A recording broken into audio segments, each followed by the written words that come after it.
del martes 22 de julio. Tenemos 15 noticias que tenemos que analizar para ustedes hoy martes y tenemos panel reducido, por lo tanto habremos de irlas cubriendo una por una. Y ustedes dicen, ¿por qué están reducidos los paneles? Bueno, porque están de vacaciones. Todo el mundo tiene derecho a una vacacioncita, una semanita en el verano y otro en Navidad. Eso es parte de que eso sí es cultura puertorriqueña, porque uno trabaja para vivir, no vive para trabajar. Bueno, venía trabajando algo que quería darles a ustedes y que obviamente nadie se atreve a meterle y ponerle el cascabel al gato. Me refiero al mito, al embuste que propaga Bad Bunny y los independentistas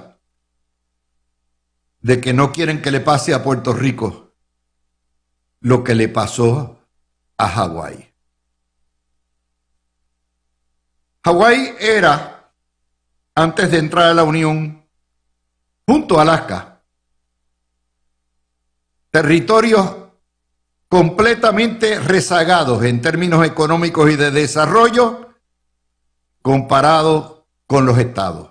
Hawái lo dominaban 5 empresas agrícolas que se llamaban The Big Five y era una oligarquía hasta que comenzó el movimiento estadista a desembarazarse.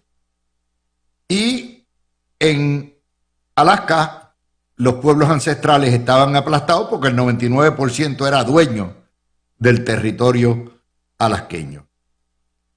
Pero vamos a Hawái. En 1958, Hawái apenas tenía 4.000 o 5.000 habitaciones de hotel. Hoy tiene 110.000 habitaciones de hotel, sin contar los B&B.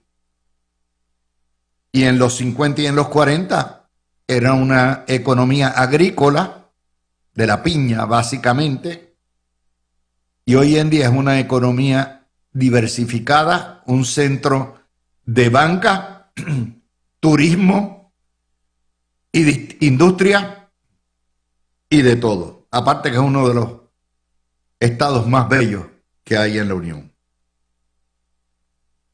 Yo quiero hablarles a ustedes con datos, pero pueden buscar en los censos.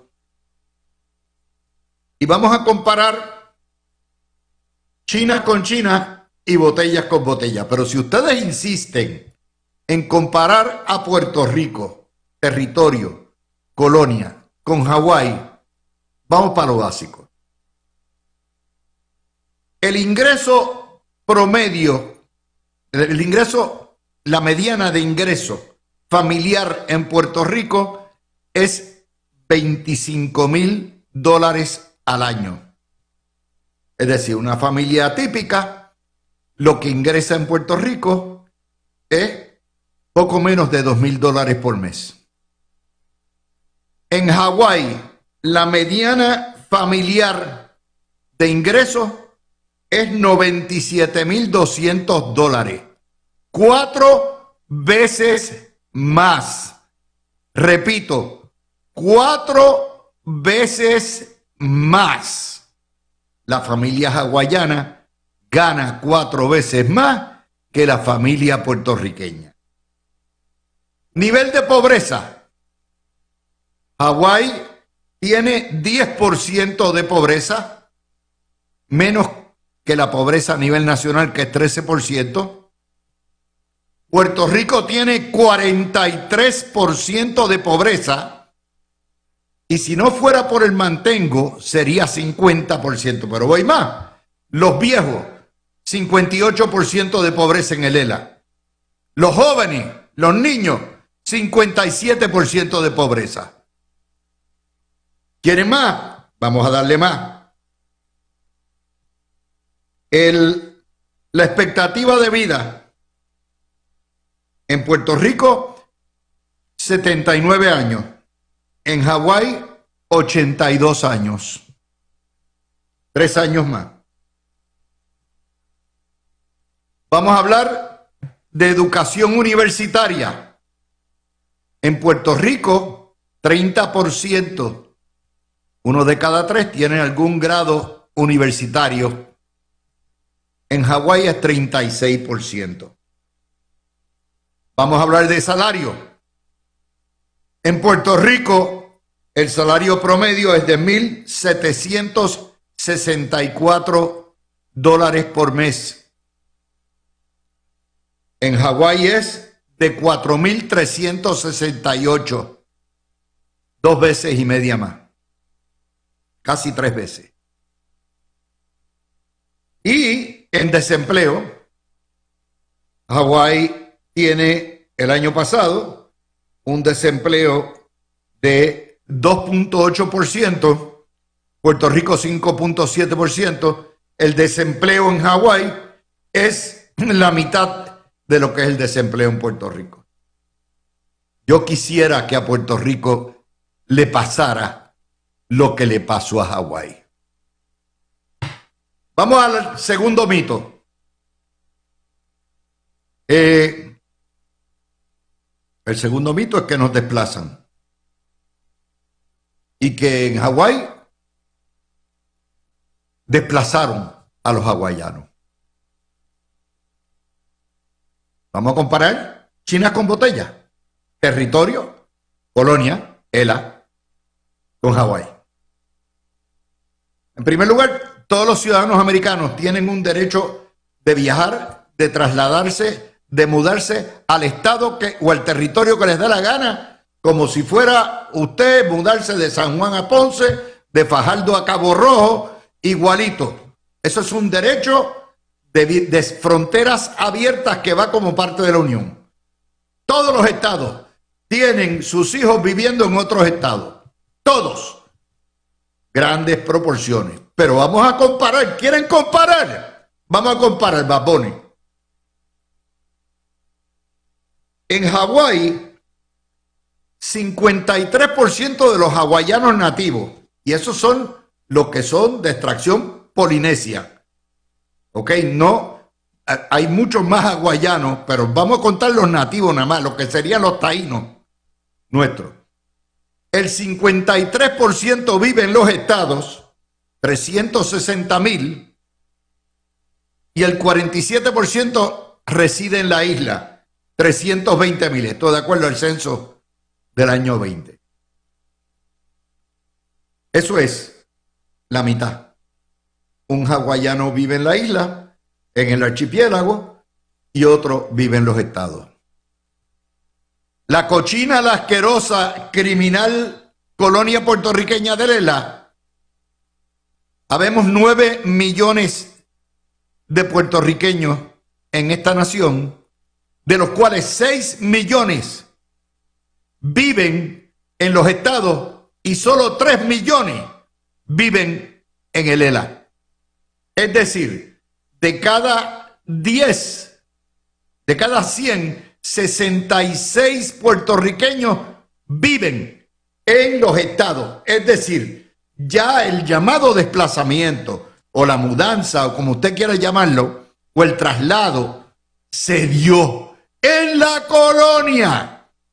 Hawái 1-1, Puerto Rico 2-1 en el continente. Pero no sigamos con esto, porque dices, no seas abusador. ¿Cómo vas a comparar el progreso que se vive en un estado? La razón por la cual hay 6 millones viviendo en los estados de puertorriqueños con una porquería de colonia. Compárame, vamos a hablar de nacionalismo, vamos a hablar de otras cosas. Ok. Esto es lo que no le explican a ustedes. ¿Y qué pasó con los territorios que fueron territorio o colonia de Estados Unidos y se fueron a la independencia? Esos no valen. ¡Ups! ¡Ups! Vamos a comparar a Puerto Rico con esos países que se fueron a la independencia. Cuba, Filipinas, Y vamos a poner así por añadidura, así como las Islas Marshall, para que no se nos ofendan lo de la República Asociada. Vamos a comparar. Cuba, la mediana de ingreso familiar estimado al año, $2.100. En un año, 2.100 billetes. Eso es lo que un puertorriqueño se gana en un mes.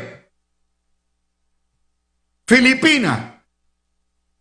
¿Cuál es el promedio familia, la mediana de familia de ingreso familiar en Filipinas? 6.353. En Puerto Rico es 25.000. Recuerden, en Cuba es 2.100. Las Islas Marshall, 18.000. Vamos a hablar del nivel de pobreza. En Puerto Rico, 43%. En Cuba, 89% son pobres. En Filipinas, 16% son pobres, pero bajo los estándares filipinos. Si se le aplicaron los estándares americanos, 85-90%. Hawái, 10%. Recuerden, República de Cuba, ingreso mediano familiar, $2.100. Hawái, 97.000. Filipinas, la República de las Filipinas, ingreso mediano familiar, $6.353. Hawái, 97.000. Pobreza, ya les dije, Hawái 10%, Cuba 89% y Filipinas prácticamente toda la nación. Desempleo, Puerto Rico 5.7%, Hawái 2.8%, en Cuba 1.5%, porque si usted no trabaja no come, y encima de eso el 70% de los empleos en Cuba son del gobierno. El 70%. En Puerto Rico es apenas de 1.200.000, 160.000 son empleos públicos. Filipinas, el desempleo es 4%, otra nación donde si tú no trabajas no comes, y en las Islas Marshall el 9%. Expectativa de vida, Puerto Rico 79 años, Cuba 78 años, Filipinas 72 años, Islas Marshall 65 años, Hawái 82 años. Grados universitarios, Puerto Rico 30%, Hawái 36%, Cuba 11%, Filipinas 13%, Islas Marshall 5%. Salario individual promedio en Puerto Rico 1.764, en Hawái 4.368, en Cuba 87 pesos al mes, $87 al mes es el salario promedio del cubano, y tiene que pasarse el día en fila para que le den azúcar cuando hay, carne y huevos cuando llega al supermercado. En Filipinas, el salario promedio es $79 al mes. Y en las Islas Marshall, $769, comparado a 1.764. ¿Qué estamos hablando? ¿Quieren comparar chinas con botellas? ¿Cómo no? Vamos a hacer ejercicio bajo cualquiera de los parámetros que le estoy dando. Y esto es apenas el inicio de las estadísticas. Bajo cualquiera de ellos, la estadidad es superiorísima en términos de calidad de vida, en términos del costo de la vida, en términos de ingresos, de salarios decentes. pero a cualquiera de las demás, a la colonia o a la república. Pero lo más interesante es que en las Islas Marshall prácticamente la totalidad de la población se ha ido. 31,000 quedan marshaleses, viven en las islas, en el archipiélago, y 50,000 se fueron a Estados Unidos y no son ciudadanos, se fueron a vivir, buscaron visa porque no podían vivir, aparte de que se están hundiendo en el mar literalmente. Filipinas tiene 112 millones de habitantes y 4 millones en Estados Unidos. Hay casi más filipinos, de hecho hay más filipinos viviendo en Estados Unidos que puertorriqueños viviendo en la isla de Puerto Rico. ¿Quieren seguir que les compare? Es bien fácil cantarse de mí, tomar más fotos y ponerse la pavita y todo eso.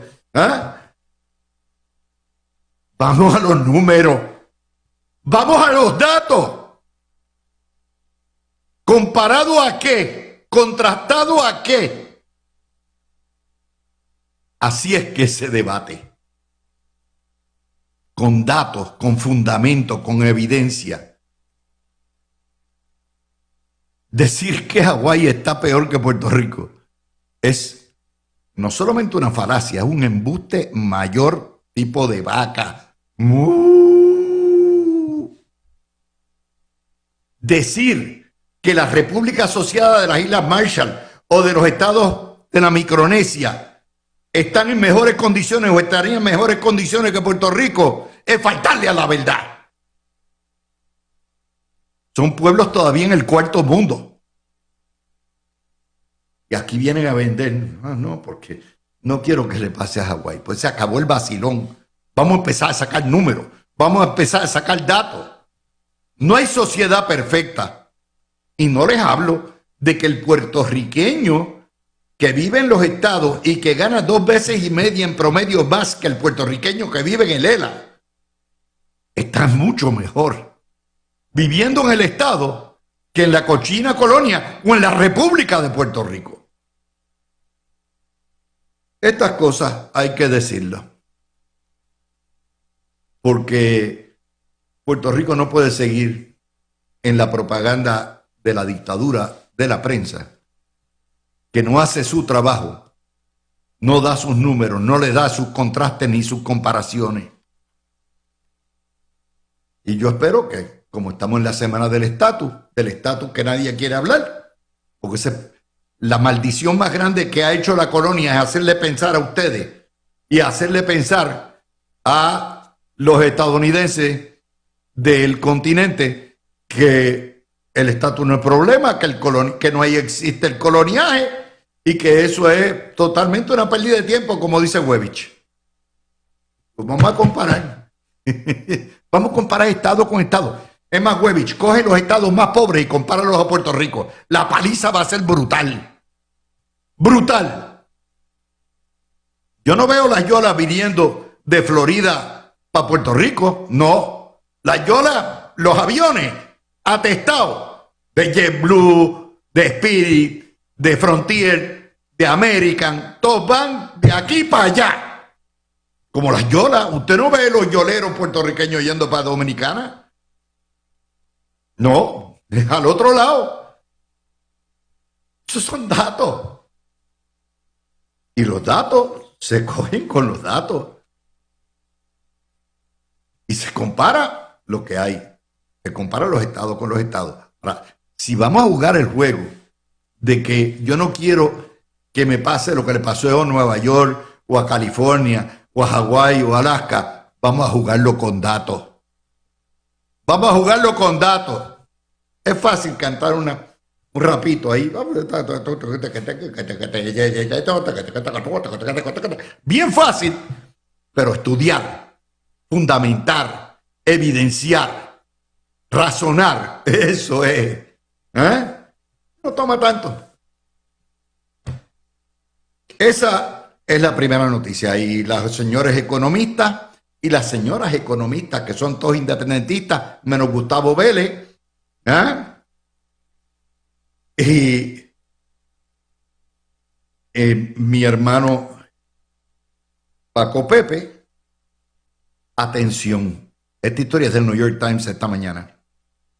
Venezuela, el narcodictador Maduro ha decidido arrestar a los economistas que se pongan potrones, los arresta cuando un economista da datos y análisis que pueden ser interpretados como subversivos y contrarrevolucionarios y que no le convengan al Estado venezolano. Hay una prohibición de que los economistas incluyan datos no autorizados ni oficiales o que alteren la narrativa del gobierno venezolano de que todo está bien. Y esto los manda a arrestar, los desaparece y los mete en el helicoide. Los economistas. ¿Usted cree que le pasaría a Caraballo Cueto o a Sergio Marzuach? ¿Ah? O a Marta Quiñones.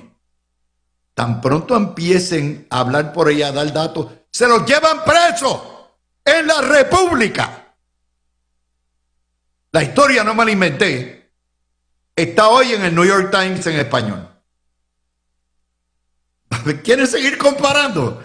¿Cómo no? Podemos jugar. Porque yo no quiero que le pase a Puerto Rico lo que le pasó a Venezuela, ni yo no quiero que le pase a Puerto Rico lo que le pasó a Cuba, ni yo quiero que le pase a Puerto Rico lo que le está pasando a Colombia, ni lo que le pasa a Nicaragua. No, si vamos a jugar ese juego, vamos a jugarlo de igual a igual, porque ustedes quieren llevar a Puerto Rico a la independencia de la república, pues vamos a ver cómo están esas repúblicas y esas independencias. No me vengan a fastidiar con esta cuestión. No, lo que le pasó a Hawái, a todo lo que da. No. Mientras aquí haya colonia, tenemos declarada la guerra en contra de la colonia, en contra de lo que nos mata. Y la verdad nos hará o libres o iguales, o preferiblemente libres e iguales. Cox Salomar, ante todas las cantinfladas del huevito, propone para el 2028 una convergencia entre soberanistas y autonomistas. Vamos a entender, Cox es un hombre respetable, es un intelectual. Le dieron de codo en el partido, lo tiraron al piso en su campaña. Un grave discrimen racial, y eso lo sabe él, y de clase. A pesar de que tiene los títulos de las mejores universidades. Ofendido, con mucha razón, se fue con la alianza. Se declaró independentista de la libre asociación porque él entiende que la libre asociación es una independencia con un tratado. Y dice que la pava la fundaron líderes independentistas y nacionalistas. Tiene toda la razón. Allá el 22 de julio del año 38, hace exactamente 87 años. Muñoz Marín, Samuel R. Quiñones, Ernesto Ramos Antonini, Francisco Susoni, etcétera, todos eran independentistas. Lo que no se atreve a hacer huevito es devolver. Si lo vas a refundar, empieza como empezaron. Declara el Partido Popular un partido independentista o un partido soberanista y nacionalista. Pero no lo vas a declarar porque aunque tú, deep down, eres nacionalista, huevito, no tienes los pantalones para explicarle a la gente cómo Puerto Rico habrá de echar para atrás a los Islas Marshall, a los Micronesia, a los Palau. O como echará para atrás a los Cuba, Venezuela, Colombia, Nicaragua. Por lo tanto, juega el juego. No, eso es inútil, eso es innecesario. Y nos dice Cox Salomar que el PNP alcanza una peligrosa hegemonía electoral. ¡Wow! Ahora yo sé que Jennifer Wilde, ni que fuera una fiera. Peligrosa hegemonía electoral. Esto viene del tipo que salió del partido que tuvo una hegemonía electoral del año 1940 al 68. Los hegemones, los papás de lo que era la hegemonía popular. Y dice, el clima en Washington DC es propicio para una concertación. La estadía está muerta. Oye, la estadía la han matado. La estadía rompió récord de Matusalén, porque mira que la matan todos los años.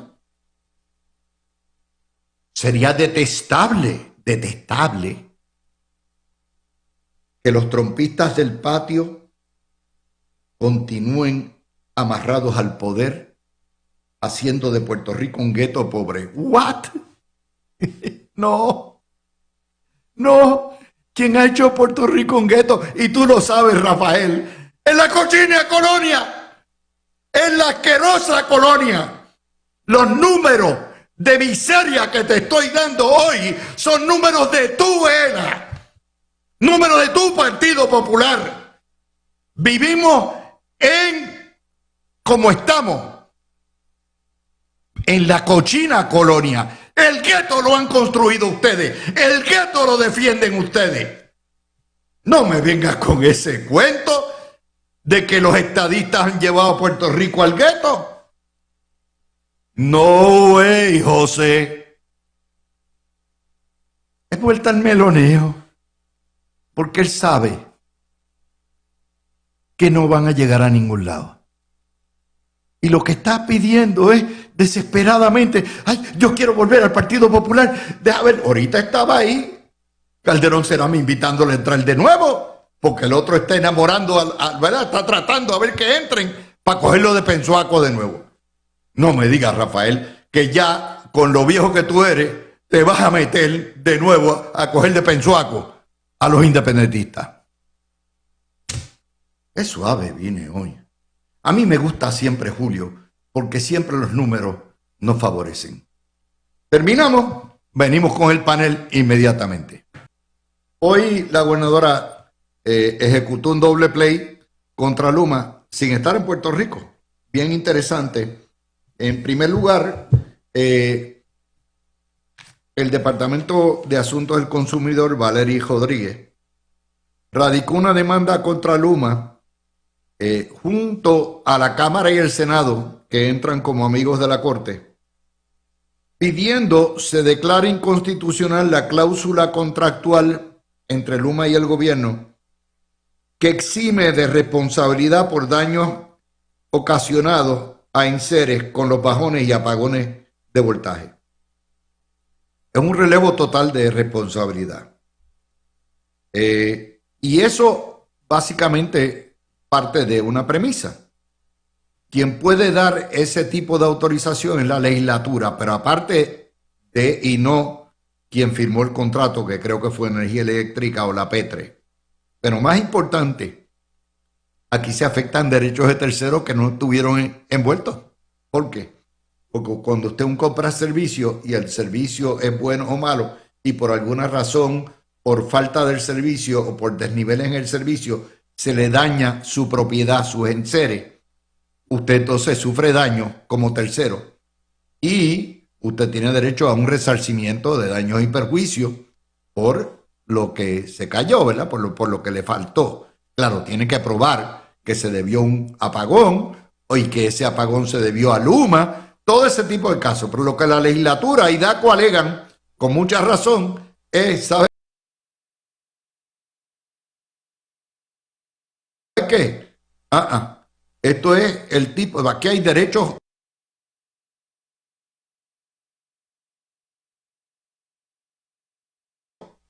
de propiedad envueltos.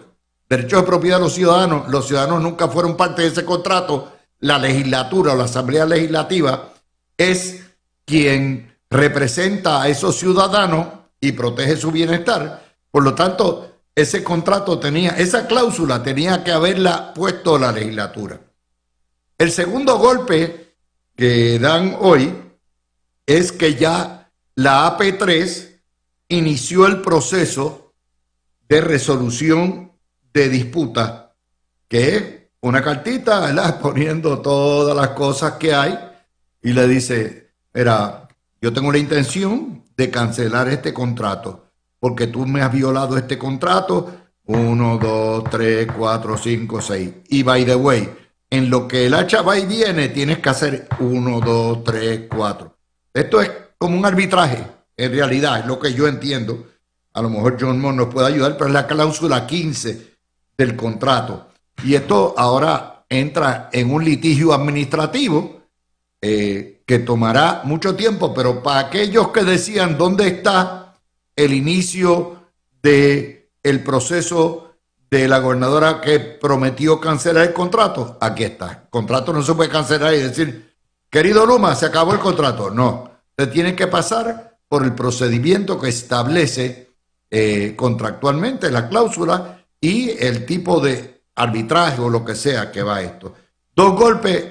Empiezo con Tony. Adelante, Tony. Sí, Juanjo, un placer. Saludos, saludos. La primera que estamos juntos en un programa. La primera vez. Mira, la primera parte del planteamiento que hiciste, Luis, que es cederle la negligencia a una parte, es como darle el trasero a una parte aunque te contraten, para que me entiendan muy bien. ¿Cómo tú puedes? Y el que hizo eso, que yo no sé quién fue, al que se le ocurrió, que es fomentar la negligencia. Ejemplo, soy negligente y no respondo por daño.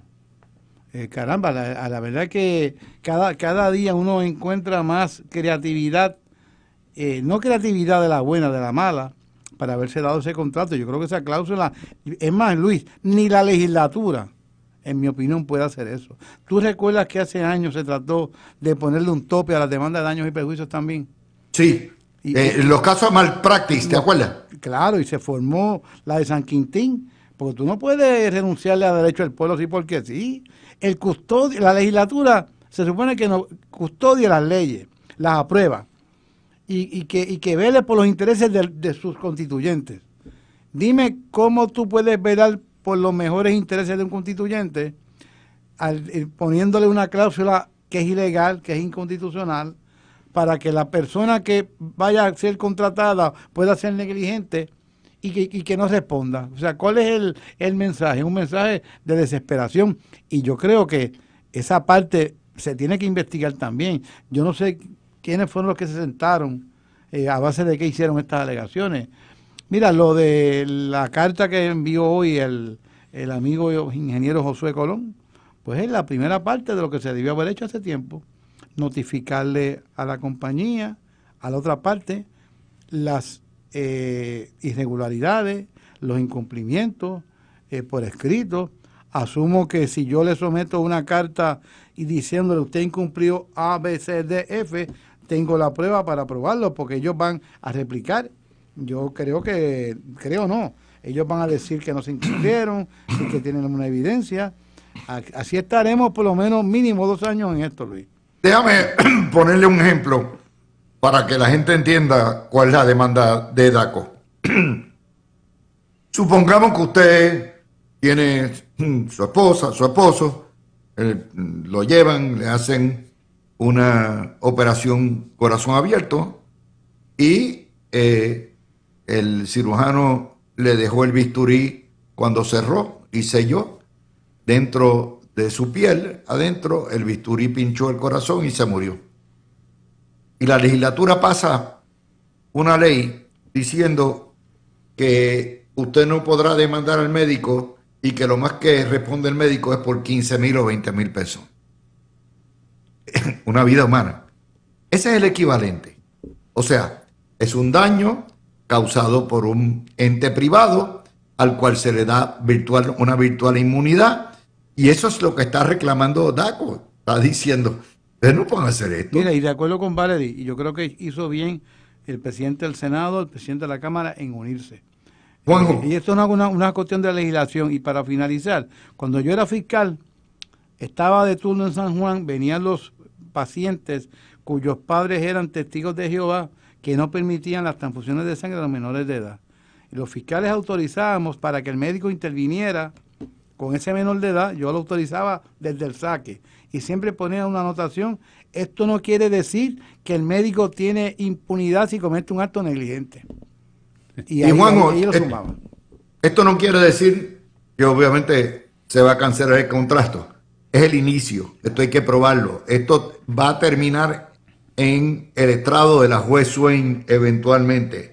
Esto se va a dar, es un proceso largo. La gobernadora lo que dijo era que lo iba a cancelar y está en el proceso ya de cancelarlo. Eso es lo más que ella puede hacer porque donde manda capitán no manda marinero.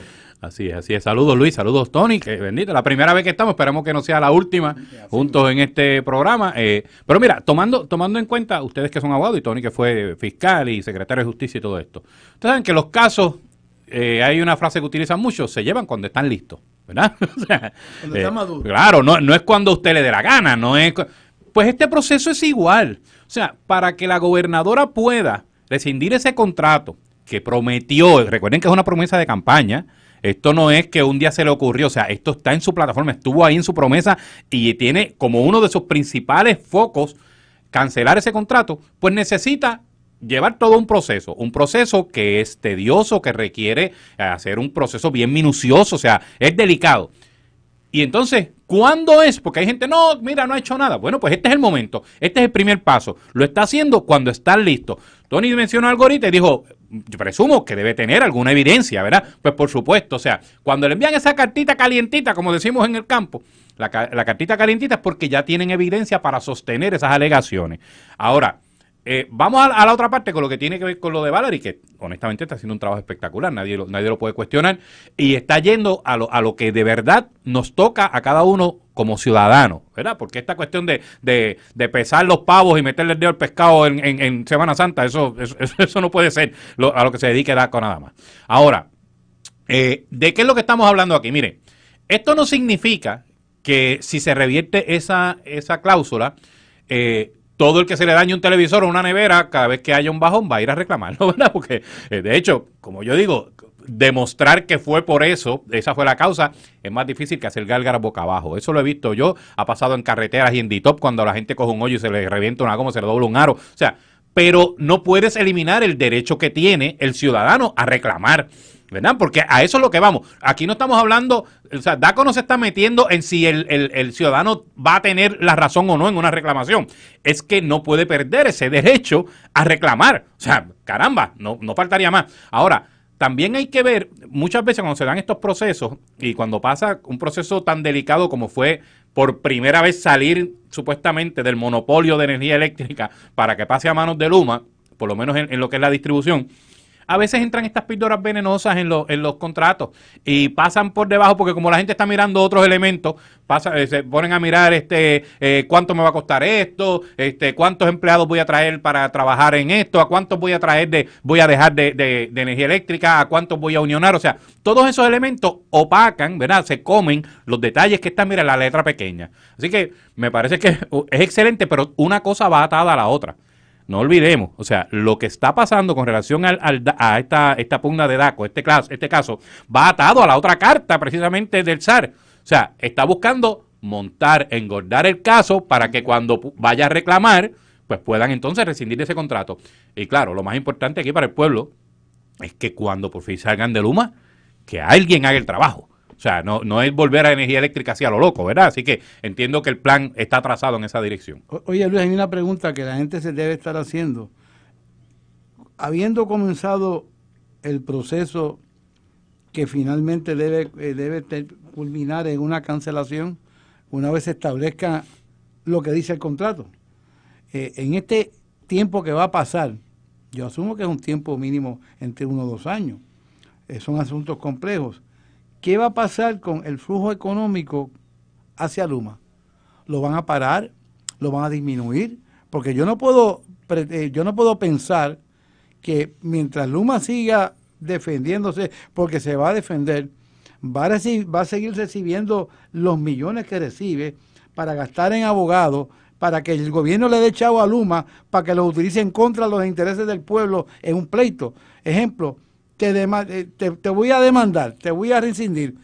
Y Luma dice, dame chavo para utilizarlo en contra tuya. No, Tiene que haber de alguna manera un análisis donde la pluma económica que Luma pretende que nunca se cierre, se vaya bajando la presión del agua también.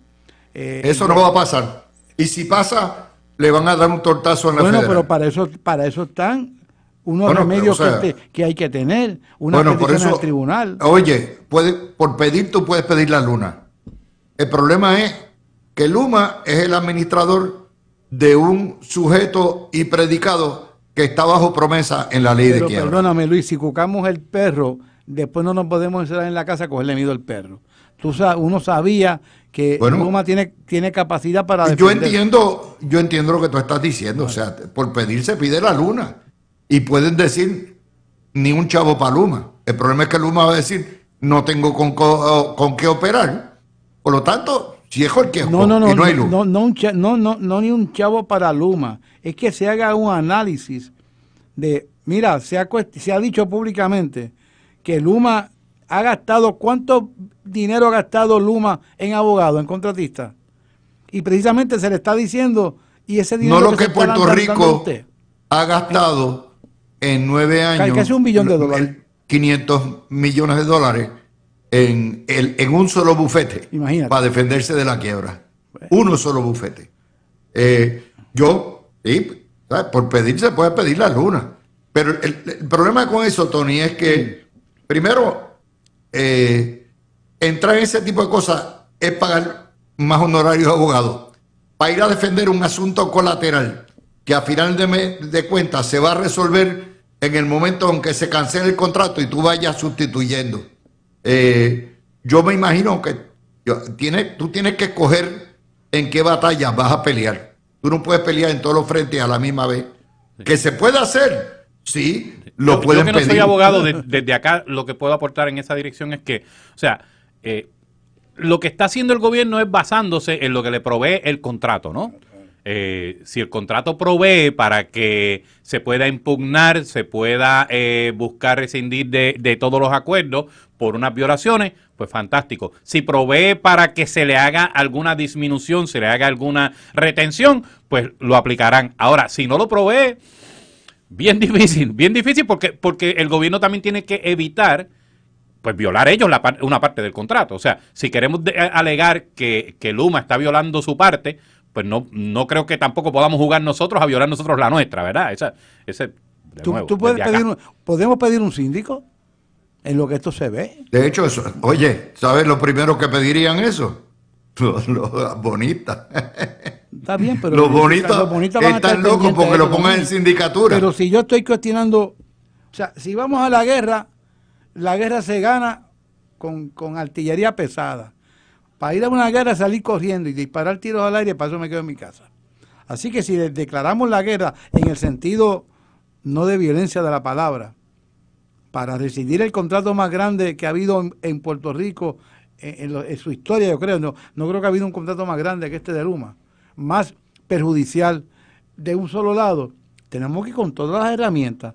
Y asumo que la AEE, el compañero amigo Josué Colón, que ha tenido 6 meses para ir preparándose, tienen que haber analizado A, B, C, D, y la gobernadora está al tanto también. Así que yo creo que si nos envolvimos en esta batalla económica grande, hay que ir con todos los hierros. Pues si no, y sin miseria, como decía aquel personaje. Claro, sin miseria. Bueno, nadie va a condenar a la gobernadora por tratar. Todos los trucos. Ahora, que tengan éxito, porque acuérdate que esto, aquí hay 2 falacias, y las falacias son creadas por la política. Número 1, que Puerto Rico tiene control sobre energía eléctrica, sobre Luma, sobre Genera. Y la segunda falacia es que esto se va como guineo en boque viejo, que se va en varios meses se acabó esto. No. Sí, y acuérdense otra cosa, que es la complicación. Los últimos meses, las complicaciones no han sido de distribución, han sido de generación. Claro. De generación. Todas estas batallas, todas estas cosas que se están dando, o sea, que habría que cancelar los dos. Sería cancelar el contrato de Genera, de correr las generatrices y cancelar el contrato de Luma. Eso es un double whammy. Eso te cuesta, qué sé yo, lo que genera, lo que gana, lo que ingresa Hacienda en un año. Yo lo que creo, Luis, que aquí lo que va a haber es una negociación. Por eso, una claro, negociación donde eso es otra cosa. ambas partes protegen unos intereses. Es como el caso del que mató al que le dio a la hija. Pues ese caso ya están anunciando en el primer señalamiento que hay un ambiente para negociación y que los fiscales... Fíjate que Osvaldo Carlos hoy anuncia que hay un enorme interés. Una vez abrieron, todo el mundo ahora entra, son 10 años para las plantas de energía temporera y pues por ahí irá. Y lo mismo va a pasar. Sí, a mí me da la impresión de que en los últimos meses, antes de que, verán, en los últimos meses del año pasado, Luma empezó a hacer movidas como para que se molestaran y tener una excusa para irse. Esa era la impresión que me daba. Y lo importante para mí, primero como ciudadano, como consumidor, es que no importa lo que sucede, se estabilice el sistema, que tengamos un sistema robusto y por supuesto que el costo, eso es lo que le interesa a la gente. Y que el costo obviamente no sea oneroso. Voy a la pausa, regresamos y cuando vengamos vamos a coger el Partido Popular, las propuestas de Cox Alomar y el análisis que hicimos de las comparativas de Puerto Rico, Cuba, Filipinas, Islas Marshall y Hawái, para poner en otro ambiente y otra perspectiva toda esta propaganda embrutecedora de que yo no quiero que le pase a Puerto Rico lo que le pasó a Hawái. Así que vamos a la pausa y regresamos. Estamos en la semana donde se conmemora el aniversario del Estado Libre Asociado. Hoy es el cumpleaños del Partido Popular, tiene 87 años. Se fundó en 1938 por nacionalistas independentistas. Está la cuestión de la refundación del Partido Popular. El huevito está trancado a la vela de que el ELA tiene que ser dentro de la cláusula, dentro de lo que hay, de la relación, pero que no se puede hablar de esto. Una de las grandes maldiciones que ha tenido Puerto Rico es que nos han enseñado a no ser, a no exigir nuestros derechos. Y uno de los grandes mitos es, caramba, no podemos pedir nada ni hacer nada porque no hay ambiente, porque el amo no quiere ni liberarnos ni quiere hacernos iguales.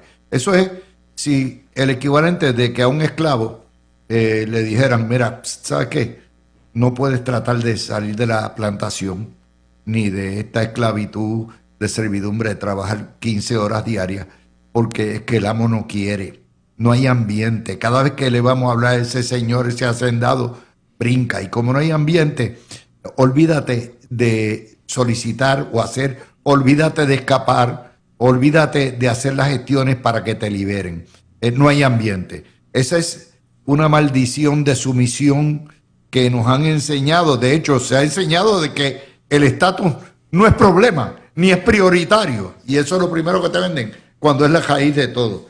Pero ahí está la columna de Cox Alomar pidiendo una mogolla de soberanistas y autonomistas, más están las estadísticas que les acabo de dar, que ustedes tienen copia, aunque sea manuscrito, de cómo compara Puerto Rico con Hawái y cómo compara Puerto Rico con las colonias que Estados Unidos liberó e hizo república.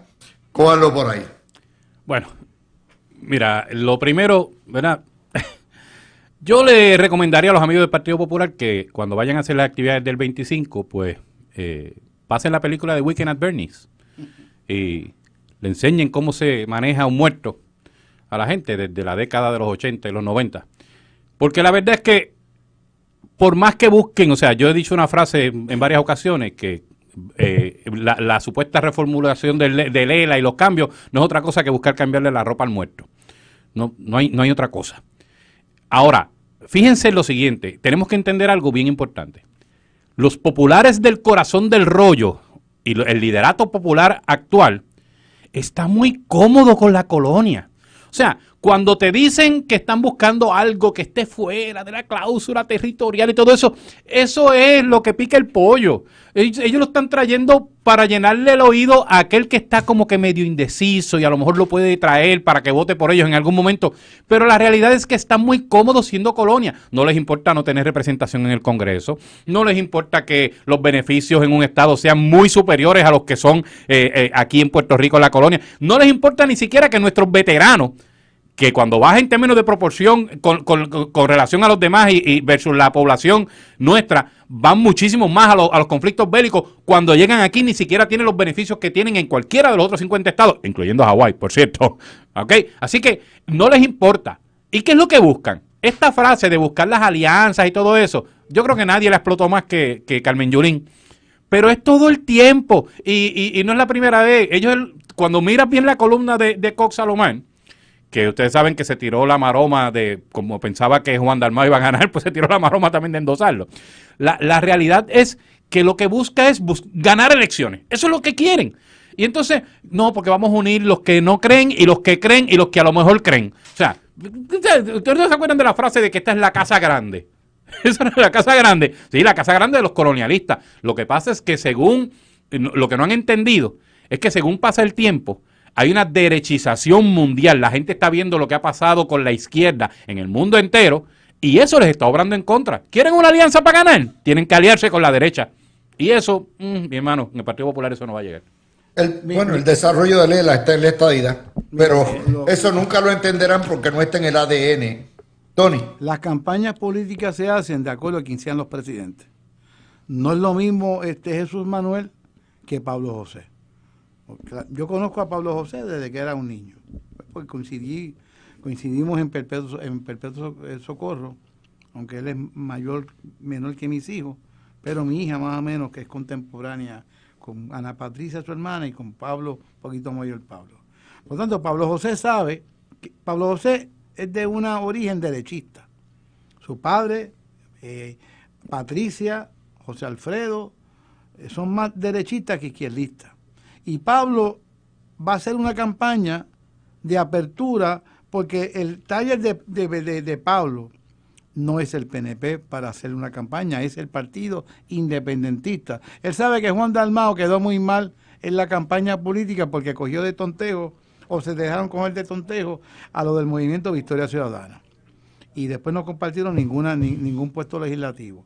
Así que Pablo José lo que va a hacer es hacer una campaña con gente molesta con el PNP, molesta porque la disputa Pierluisi y Jennifer González no ha terminado todavía. El PNP que piense que eso terminó, está viendo a Roberto Clemente jugando pelota todavía. Así que despierten, eso no ha terminado, va a terminar, yo entiendo que va a terminar, pero ha dado trabajo.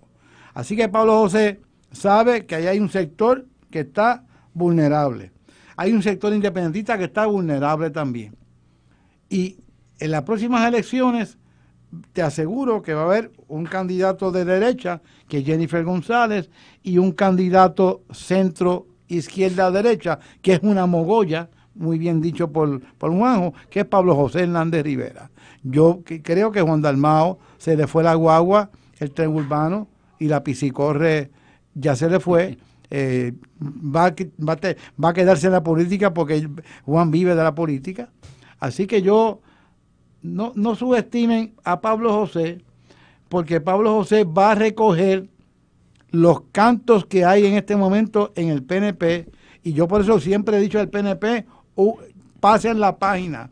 La primaria pasó, las elecciones pasó, y tal parece que todavía hay una tirantez. Yo la he visto, me lo han dicho, nadie me lo tiene que contar, yo la he visto. Mira, eso conmigo que no ha traes, pasado. Tony, yo me alegro que traigas ese punto porque hay que entender lo siguiente.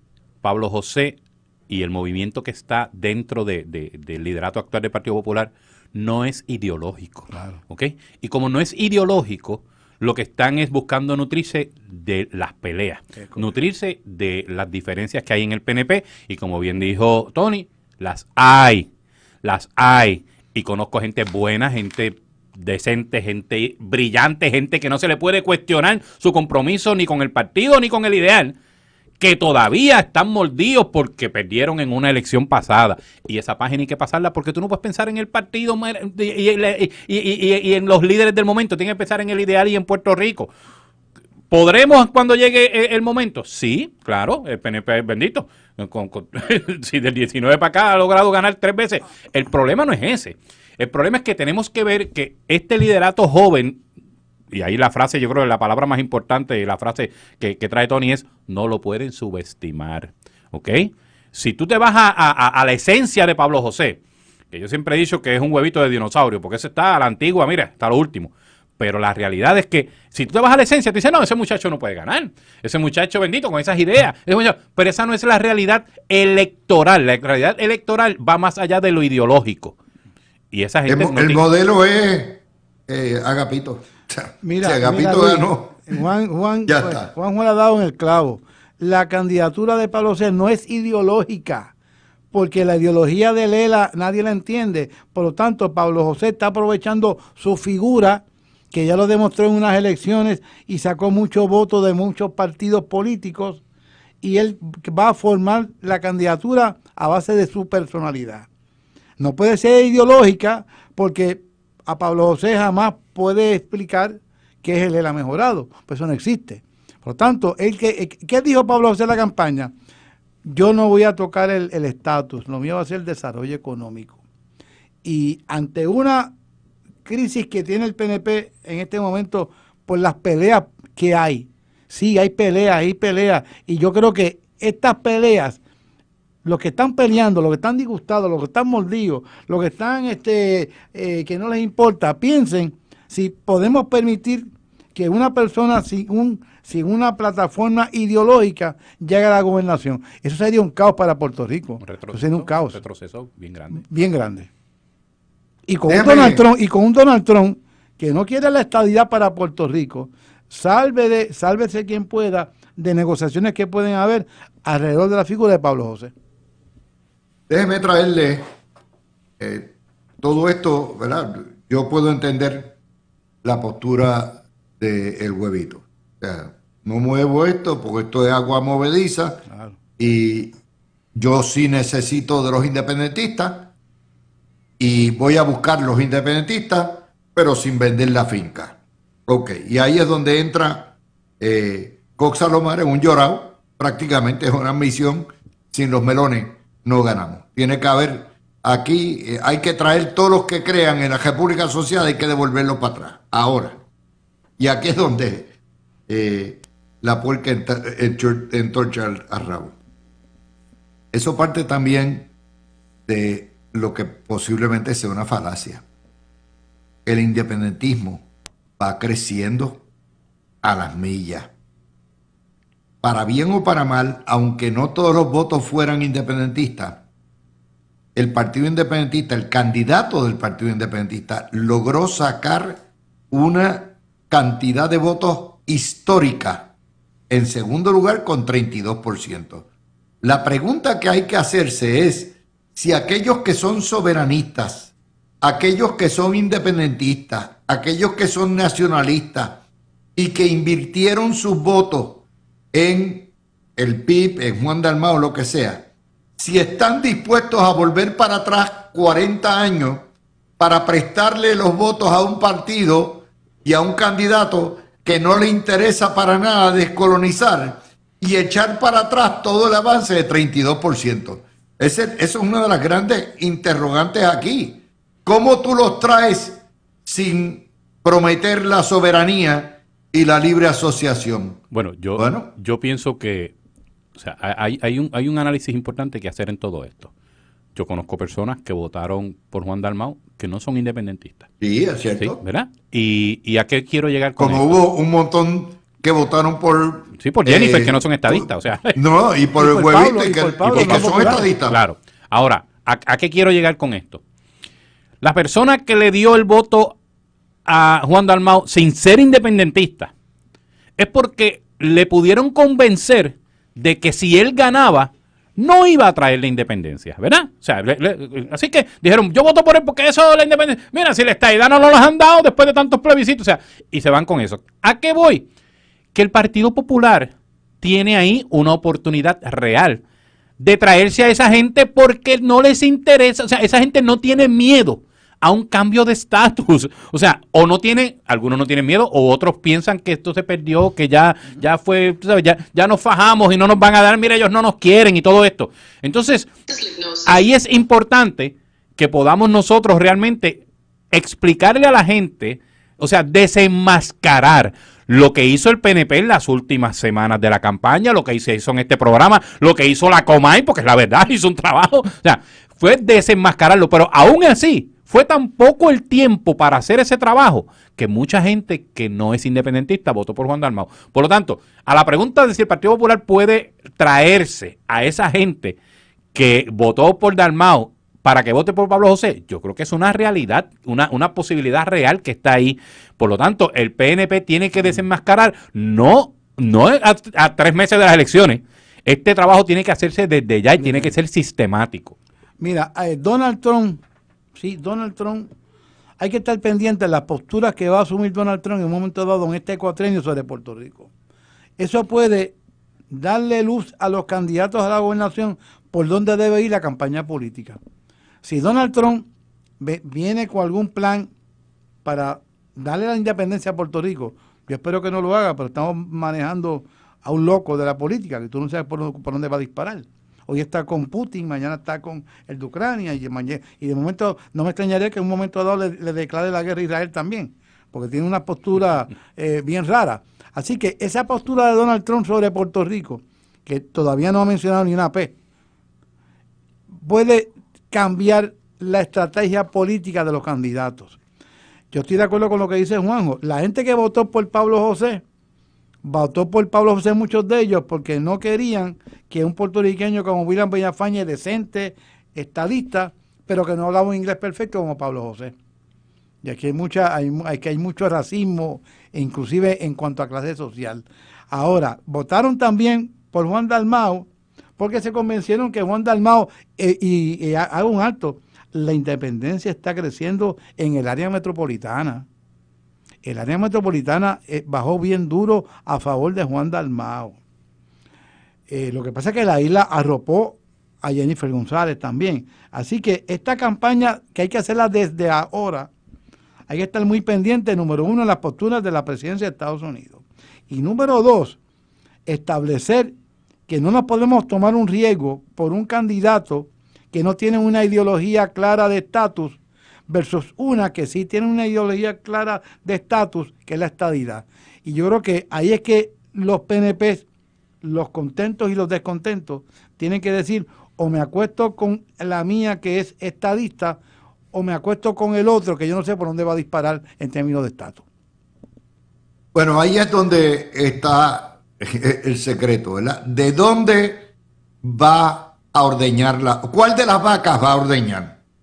La vaca del PIB tiene 32%, pero para poder ordeñar esa vaca, le tiene que convencer a la mayoría de la gente que votó por ese bloque y que sí son soberanistas y nacionalistas, que tienen que retirarle el voto para prestárselo. Por otro lado, él puede pescar en el PNP, con el disgusto, como tú dices, Tony, de que hay, ¿verdad?, entre los pierluisistas y los yengoístas. Todo eso puede hacerlo. Pero, eso parte de la premisa número uno, que el PNP llega dividido a la elección, que Jennifer González llega esbaratada y que la división va a ser tal que va a haber mucho disgusto y también que va a ser un cuatrenio fracasado y que ese disgusto se va a traducir en votos a favor del Partido Popular. Son las dos premisas. Eso es muy prematuro todavía también, esto es muy prematuro. Fíjate que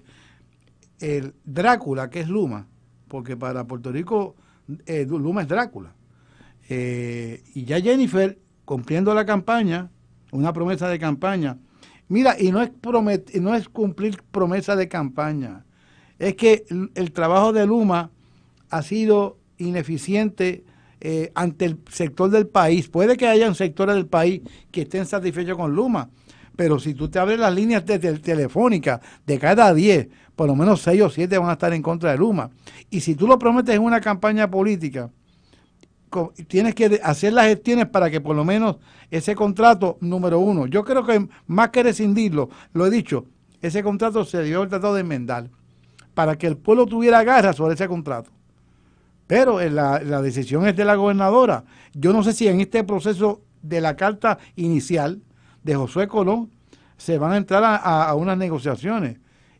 Pero la negociación número uno tiene que ser que el nombre de Luma tiene que salir del espectro político, aunque sea una figura completamente nueva. Hay otra cosa, Juanjo, y es lo siguiente, ¿verdad? Y lo acaba de decir John Mott en un tuit, y es lo siguiente: la situación de Genera, PR y de Luma, económica y fiscal, es precaria. Está por el piso. Por lo tanto, puede que los dos no lleguen. Puede que declaren o insolvencia o lo que sea y digan, ok, nos retiramos de esto, se acabó, vámonos para otro lado y vamos a hacer una transición. Es una posibilidad, Juan. Es una posibilidad, y es una posibilidad que mete miedo.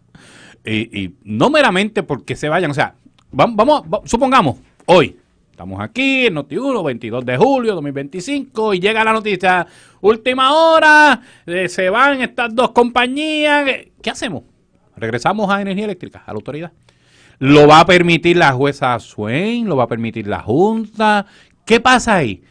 ¿Adquiere el control entonces los bonistas de acuerdo con las cláusulas que tenían desde un principio y que se han ido protegiendo precisamente porque parte de la protección era esa privatización? No olvidemos que cuando a la jueza Taylor Swain le preguntaron sobre sus logros o lo que entendían que habían avanzado, una de las cosas que ha mencionado como su principal ha sido la privatización, ¿verdad? El contrato de Luma. No por ser Luma, no se equivoquen. No es traer a Luma, sino traer un administrador externo, porque esa es la ecuación que están buscando. Pero, o sea, esto que menciona se le paran los pelos a cualquiera. O sea, está pasando, y está pasando al mismo tiempo que se está yendo a quiebra el que financia las placas solares también. O sea, estamos hablando de una tormenta perfecta, ¿ok? Claro, no es que uno quiera sembrar ¿verdad?, terror y pánico, pero la verdad es que ese punto es importante. O sea, que el hecho de que Genera y sus matrices, y Luma y sus matrices estén en problemas económicos, estamos hablando de palabras mayores. Entonces, entendamos otra cosa. Hay muchos estadistas que están en contra de Luma, pero están más en contra de regresar a energía eléctrica. O sea, es un juego no solamente económico, sino político, que hay que verlo, pero tomarlo con unas pinzas, porque te puede rebotar.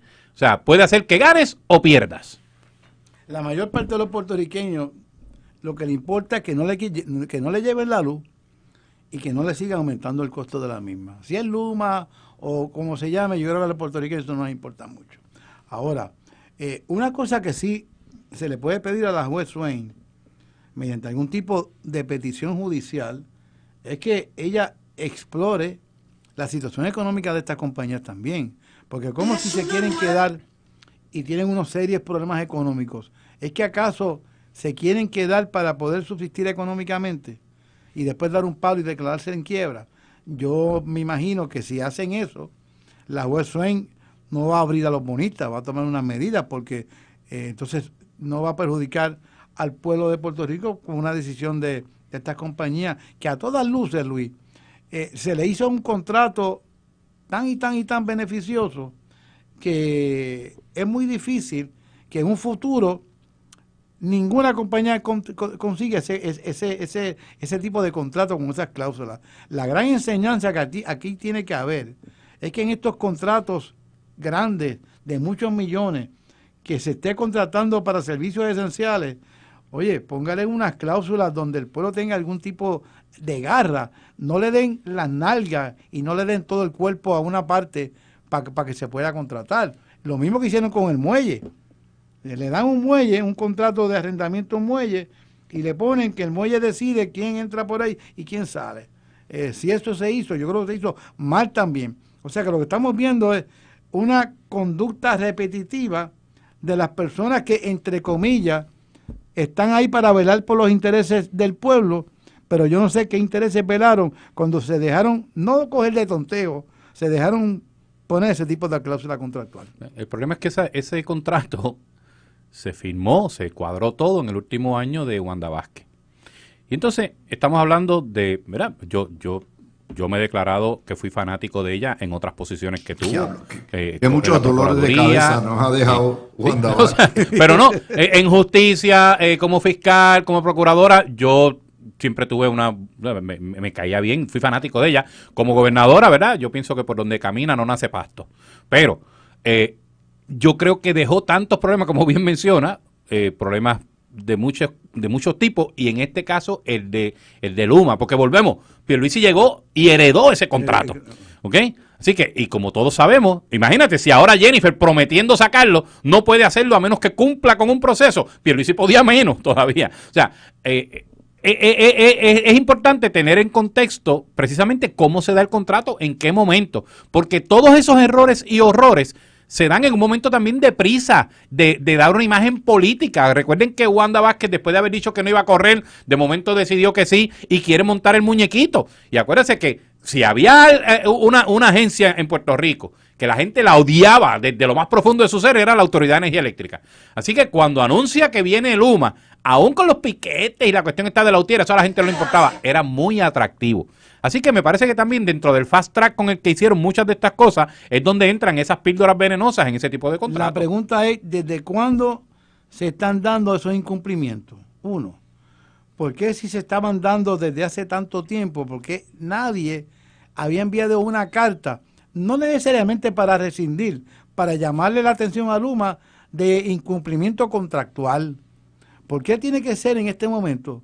Porque yo estoy seguro que en 6 meses estos incumplimientos no se dieron. Estos vienen corriendo de por lo menos hace 2 años atrás. Pues esa es una excelente pregunta para la gente que nombró Pierluisi, claro, para que fiscalizara ese contrato. Se la estoy haciendo porque públicamente. Parte de la derrota de Pierluisi se debió a eso, ¿verdad? Y a mí, o sea, todos sabemos que gran parte fue Luma, fue el problema. Y la gente empezó a ver a la administración de Pierluisi, a quien apoyé. No, esto no es una tiraera personal. Yo estuve ahí en esa campaña. Pero la gente allá abajo lo veía como si fuera el defensor de Luma, como si fuera el procurador de Luma. ¿Y por qué? La culpa no es de él necesariamente, la culpa es de los que nombró, que no hicieron su trabajo. Entonces, tú traes un punto importante. Si están en esa violación, esa no es la violación desde ahora. Si esas cláusulas están desde el día 1, ¿qué hicieron esta gente? O sea, ¿se durmieron?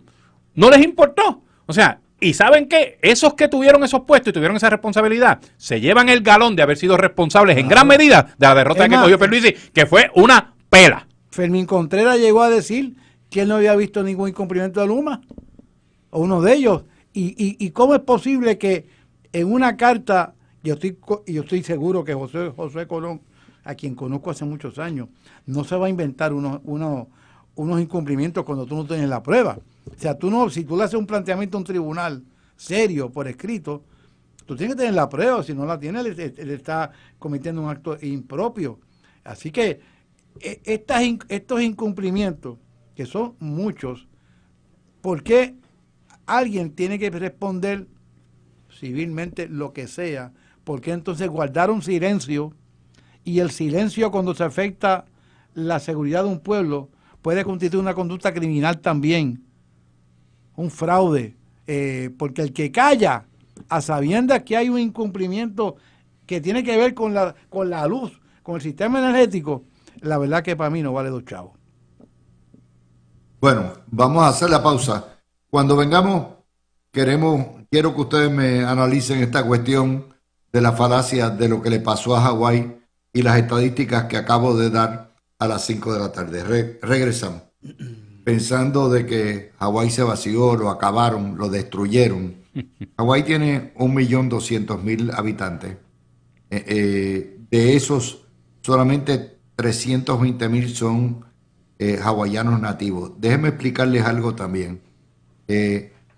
Los polinesios poblaron originalmente el archipiélago, pero desde el año 1800 empezaron a llegar los británicos y pastores evangélicos de Europa. Y trajeron coolies chinos, trajeron japoneses, y se fue convirtiendo ya mucho antes de Hawái ser anexado en el 1898. Ya los polinesios originales eran una minoría, como pasó aquí con los taínos, excepto que allá quedaron como estirpe, y había una mezcolanza de todo.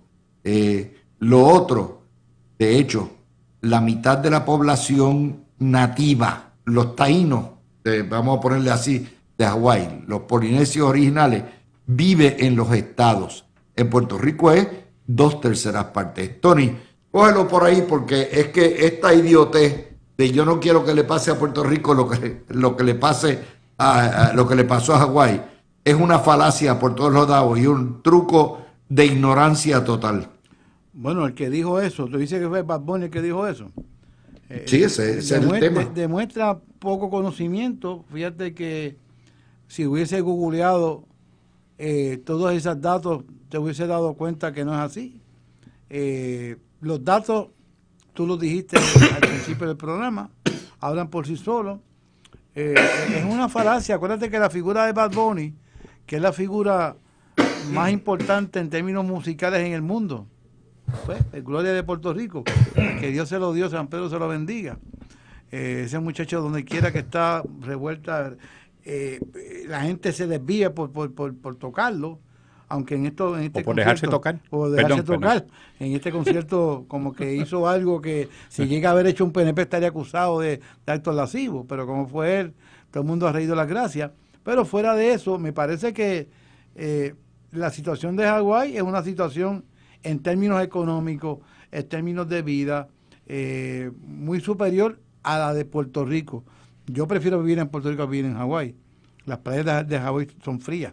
Las playas de Puerto Rico. De hecho, déjame decirte, hubo un grupo de cerca de 8,000 puertorriqueños que fueron a Hawái a cortar caña en 1860.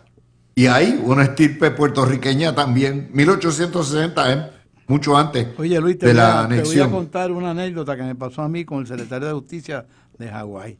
En una actividad de los secretarios de Justicia, yo me estaba tomando un drink en la barra del hotel con varios de ellos. Recuerdo que estaba la de Massachusetts, que después fue al Senado, y estaba el de Hawái sentado. Entonces, tuvimos una conversación donde él me dice que él estaba molesto con los puertorriqueños. Y yo le dije, pero ¿por qué? No, porque gracias al coquí yo no puedo dormir. Y yo, ¿cómo usted no puede dormir por el coquí? Si yo tengo un coquí en la almohada mía. Entonces él se molestó porque pensé que yo le estaba corriendo la máquina. Ahí la secretaria de Justicia de Massachusetts intervino. Como dijo, no le haga caso. Pero pues es una figura, Hawái es un gran estado. Yo no he ido, pero la gente que va le encanta la... Bueno, pues yo les puedo decir algo. Tú has ido, creo, Luis. Yo he estado en Hawái, he visitado las islas, he visitado 3 islas. Y les voy a decir lo siguiente, o sea, Honolulu no le tiene nada que envidiar a las grandes capitales del mundo. Segundo, la variedad que tú ves allí étnica es increíble. Y no importa cómo, esta cuestión de que son el pueblo ancestral o lo que hay, es una falacia. Sí. Porque los hawaianos son mucha gente, blancos, afroamericanos, puertorriqueños, asiáticos, japoneses, chinos, polinesios, kiwi. Es mucha gente. Luis, Es como Puerto Rico. ¿Sabes quién ¿Ah? me enseñó a mí a querer mucho a Hawái y a gustarme? A ver si tú te acuerdas de este nombre. Steve McGarrett. No. Hawái no 5-0. sé. Hawái 5-0. Hawái 5-0. Bueno, El protagonista y te mío. puedo decir, o sea, la isla grande, Jack Lorca. donde están los volcanes, es una belleza. O sea, tú vas desde las costas, subes a los volcanes, los picos son casi de 10,000, 11,000 pies. Te metes de 80 grados en la costa y te metes a 30 grados en menos de media hora. Imagínate 3 veces el yunque y estás trepado. Cruzas lo que es la sierra, vas al otro lado. Honolulu se come comida oriental, pero extraordinaria. las islas son belleza. Lo único que sí les digo, o sea, si ustedes creen que el mar está frío, el mar de Hawái en pleno julio es apenas 70 y pico de grados. O sea, tú te metes como entrar al Mediterráneo, ¿ok? Pero es bello, o sea, y se lo puedo decir porque he visitado Hawái y he estado en Hawái y he compartido con hawaianos. Juanjo. Bueno, yo no he ido a Hawái, me encantaría ir, no conozco de ahí más allá de Lilo and Stitch, y no me gusta la pizza hawaiana, lo mencionábamos ahorita, por la cuestión de la piña. Pero mira, vamos a tomar esto por parte para que la gente, poner en contexto para los amigos que nos están escuchando de qué se trata esto. Hay unos estados en particular que los movimientos independentistas los utilizan siempre para decir, no, y están arrepentidos, y siempre son Hawái, Alaska, Texas y California. Siempre son. Y siempre dicen, si tú vas allí y hablas con un tejano, te va a decir que ellos quieren independizarse y que ellos odian esto. Y lo mismo pasa con los de Alaska y pasa con los de California y todo eso. O sea, y por supuesto, Hawái es parte de esa ecuación donde ellos lo utilizan como punta de lanza para llevar ese mensaje de que allí no nos quieren. O sea, allí lo que quieren es, han desplazado a todo el mundo. Mira, yo estaba buscando parte de las estadísticas. Encontré algunas, pero ya Luis las había traído. Pero hay un punto importante. En el 2023 hubo 58.078 hawaianos que se mudaron para uno de los estados. ¿Cuánto? 58.078. Pero de los estados se mudaron a Hawái 58.539. No perdieron nada. O sea, fíjate qué cosa. Prácticamente quedaron even, ¿ok? Una diferencia de como de 400, menos de 400, entre ir y venir. De hecho, tuvieron más de los que llegaron allí. Ahora, la gente que está en Hawái, si Hawái está tan mal, de hecho le voy a mencionar un nombre, Peter Hernández. ¿Ustedes saben quién es Peter Hernández? Peter Hernández es el boricua padre de Bruno Mars. ¿Ok? Puertorriqueño que vive en Hawái, donde tuvo a sus hijos, y Bruno Mars, famosísimo, vive en Hawái, es hawaiano. Y con todos los millones, no se han movido de allí, les encanta Hawái. ¿Ok? Así que no hay tal cosa como que la estadidad ha hecho que Hawái caiga en un punto donde todo el mundo se quiere ir. Ahora vamos a lo otro.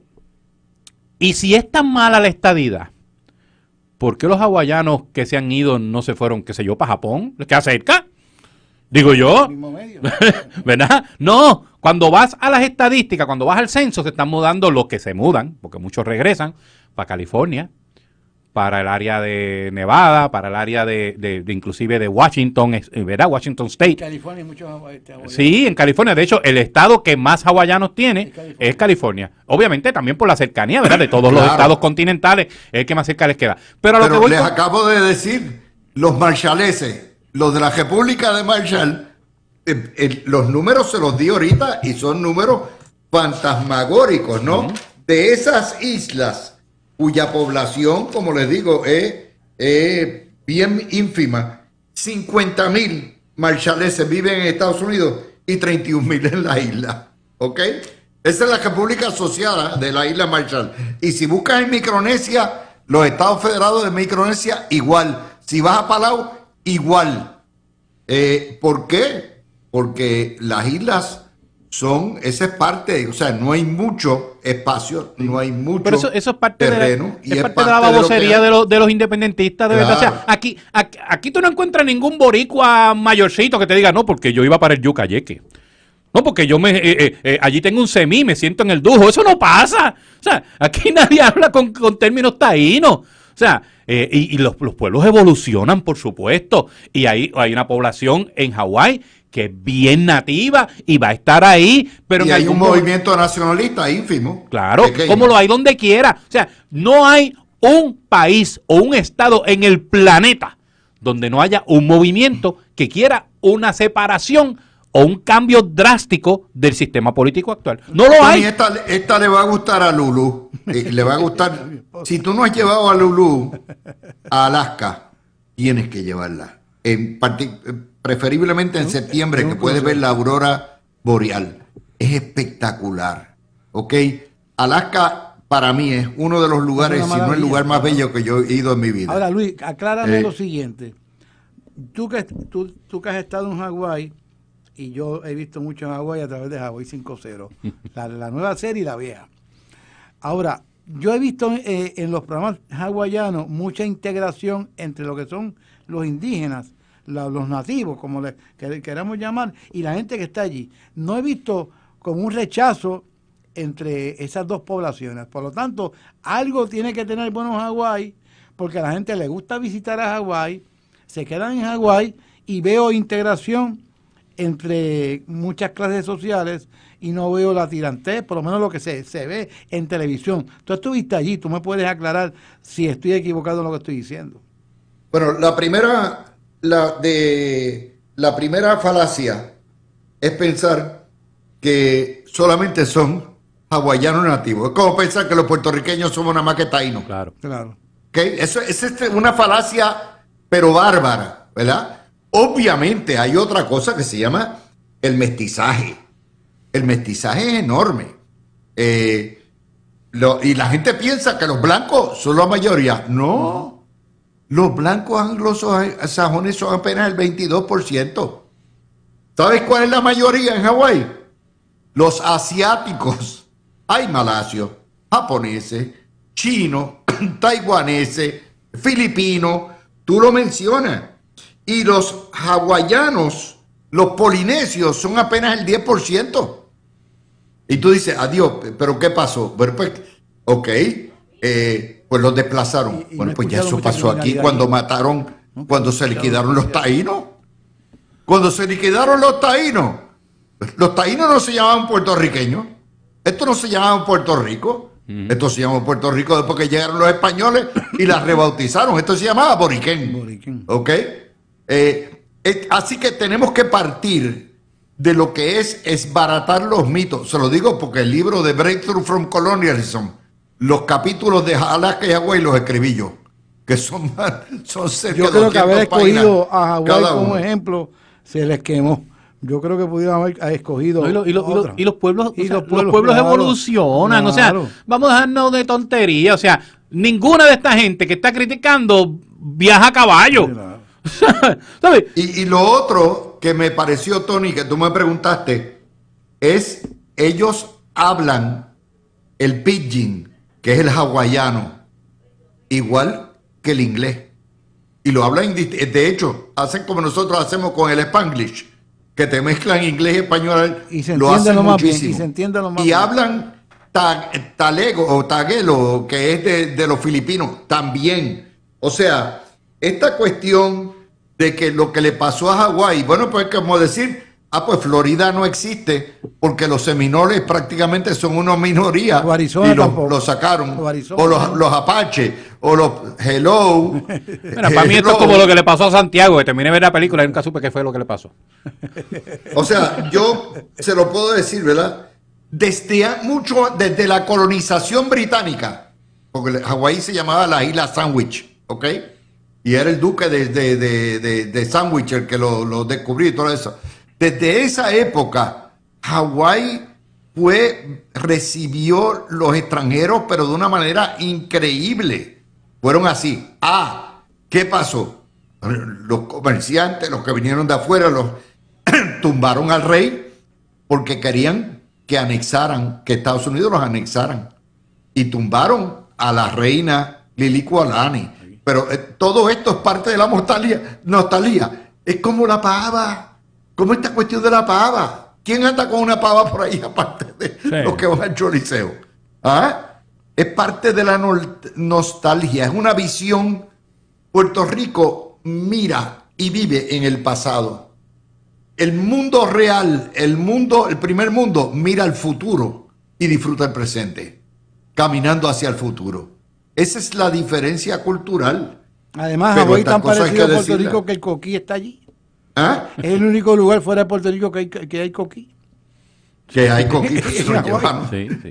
Se los llevaron. De hecho, los estaban cazando. Tú sabías eso, ¿verdad? Los estaban cazando. Los para están llevarlos- matando. El coquicidio, exterminando. el coquicidio. Coquicidio. Sí, el coquicidio. Sí, sí. De hecho, les voy más. Ya en Florida hay coquí, ¿ok?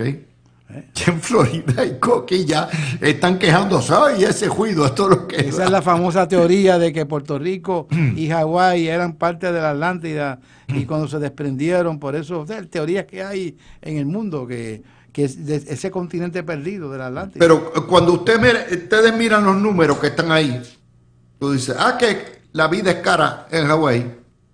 Ajá. Y en Puerto Rico también. Ah, que la propiedad es cara. Vete a buscar una casucha en Puerto Rico hoy en día lo que te piden. Y es en la colonia, no es en el estado. Ahora, miren, el ingreso promedio de la familia en Hawái es $97,000. En Puerto Rico, $25,000. En Puerto Rico, el ingreso promedio. La pobreza en Hawái es 10%, 3% menos que a nivel nacional. En Puerto Rico, 43%. Y si tú coges las partes más, los sectores más vulnerables, que son los niños y los viejos, sobre 58%. Oye, Luis, Hawái de debe pobreza. tener el ingreso per cápita de los más grandes de los Estados Unidos. Son casi $100,000. Nada más que en hoteles. Allí no hay el cuento de que no me puedes construir en la costa. Sí. Oh, no. La zona marítimo terrestre. No. Porque les puedo decir, de 4 o 5 mil habitaciones que había en el 57 o 58 a 110,000 habitaciones. Estamos hablando de cómo echado. Hay una cosa que se llama el boom de la estadidad. Y eso se da en todos los estados porque todos los territorios y colonias entran rezagados en comparación con los estados. Y tan pronto entran a la Unión, hay un boom pero brutal que dura varias décadas de inversiones, de empleo, de todo eso, pues se convierte en sexy. Claro, la propiedad va a subir, pero el 70% de los puertorriqueños tenemos casa en la isla, lo que quiere decir que si con la estadidad, si usted cree que la casa suya vale $500,000, pues con la estadidad costará $1,000,000. Y siempre va a haber gente, o sea, que mira, yo tuve en mi último viaje que pude ir, no a Hawái, pero fui a Escocia y tuve en varias ocasiones, los guías que tuve en varios días eran mujeres, eran españolas, todas. Y a mí me daba gracia porque en cada conversación era tour de todo el día. Y hablaba con la primera, ¿y cómo está España? En España no hay quien viva, me tuve que ir, qué sé, pues ok, y todo. Al día siguiente, a la próxima, ¿cómo está España? Ah, que yo es precioso, está buenísimo. Yo vengo aquí, trabajo un tiempo, pero me voy otra vez. O sea, depende tanto de a quién le pregunte. y en eso es igual donde quiera. Pasa aquí, hablas con un independentista, te dice que esto aquí, los gringos nos han desplazado. Hablas con un estadista y te dice lo contrario. Lo mismo va a pasar cuando hables con alguien de Hawái. Ahora, que si la calidad de vida es lo más importante aquí, porque mira, no, que es costoso la vida en Hawái. Bueno, hay un dicho que dice que el rico no es el que más tiene, sino el que menos necesita. Por lo tanto, no es que la luz esté cara, es que allá la pueden pagar, ¿verdad? O sea, puedes pagar la luz, puedes pagar el agua, puedes pagar lo que sea y vivir bien. O sea, esa es la diferencia. Se gana 4 veces más, pero se paga lo mismo en electricidad, porque la electricidad de Hawái es tan cara como la de Puerto Rico. Pues tú dices, yo no tengo problema. Claro. Mi familia gana 100,000 billetes, no 25,000. Que venga el próximo. Y es como una isla, son islas, casi todo se importa. Es idéntico, o sea, bien similar en ese contexto, pero venir con ese cuento a los ignorantes de yo no quiero lo que le pasó a Hawái, metiendo fecas a todo lo que da, eso no lo podemos permitir. Y una isla que está en el medio del Pacífico también, porque Puerto Rico está a 2 horas de Miami. 5 horas y media te toma en Los Ángeles. De Los Ángeles a Hawái, ya me lo dijiste, 5 horas y media. O sea, no está en un sitio tan céntrico en relación a países contiguos. No sé de Hawái a Japón cuánto tiempo es. ¡Oh, gacho! Como 10 horas. Como 10 horas. Sí, el Pacífico es enorme. Es enorme. El Pacífico es enorme. Por eso como ya yo te estoy preparando el tour para Lulú, te estoy diciendo, tienes que volar en algún lugar hacer la transferencia para Seattle o para Vancouver. Y coges un crucero British Columbia. Mi hijo acaba de estar ahí arriba con la novia, fueron a British Columbia, después cogieron el crucero por Alaska y me dijo el mejor viaje que ha hecho en su vida. Es espectacular. O sea, tanto Hawái como Alaska, todo puertorriqueño, Disney World, todo lo que da, pues ¿sabe qué? Los cruceros y los pasajes para Alaska valen baratísimos. Para Hawái valen un poco más caro, pero por el pasaje particularmente. Te quedas 2 noches en Los Ángeles y después vuelas. Pero si la gente paga $1,500 por ir a España y tiene que volar 9 horas, bueno, pues vuela un poquitito más. Vuela un avión de aquí a la costa. Que me alegro que lo menciones. por el compromiso que había de Iberia de cambiar ese avión, que es un avión pequeño, porque no tiene antes eso El 330. no tiene el económico, que es un poquito más cómodo, eso lo eliminaron. Y vas en business y te cobran un montón, o vas en coach y las filas son tan y tan pegadas que el que va al frente, si se echa un poquito para atrás, ya prácticamente tú no puedes ni hacer nada, estás pillado. Pero como los aviones siempre van llenos. Pues hay que mandar para allá a los problemáticos porque llegan derechitos. Así mismo es. Yo me tomo una pastillita para dormir, ronco por todo el viaje de allá para acá y viniendo me tiro 3 películas y se acabó, se me fue el viaje de Europa. Y lo mismo, antes habían vuelos directos de aquí hasta Los Ángeles, pero ya no los hay. Eran 7 horas y media, Sí. filete. Eso es oferta Era y como ir demanda, a ¿no? Europa. Sí. ¿Ah? Oferta y demanda, o sea, si Oferta la y demanda no lo demanda. Es que, sostiene, Luis, pues cada día Los Ángeles es más peligroso. Yo no creo que mucha gente... No, San Francisco, te vas a Francisco es Wine otra Country cosa. o coges la Pero Los la Ángeles, California One ni loco. y bajas Es muy desde peligroso. La San gente se cree que Los Francisco. Ángeles es Beverly Hills. Yo cuando Los Ángeles es una voy, ciudad bien peligrosa. Tony, yo cuando voy me quedo en Santa Mónica, cojo la California One Sí, y coge la subo costa, por coge toda la la costa. costa, por Big Sur, todo eso. Muchachos, eso es espectacular. Uno de los viajes más espectaculares que uno puede dar en bueno debe ser automóvil. al que no ha ido a los viñedos. A Napa y al otro que es el más grande. Un día debiéramos hacer un grupete Allá. para irnos a los viñedos. qué mal. a Ustedes disfrutar. deberían estar hablando del Maví y ese tipo de cosas, oye. Bueno, el Maví es bueno, pero el vino también es bueno. Mi gente, gracias a los dos por venir Bueno, hoy. siempre. Y gracias a ustedes, mis amigos. Por ahí viene el gran Falú.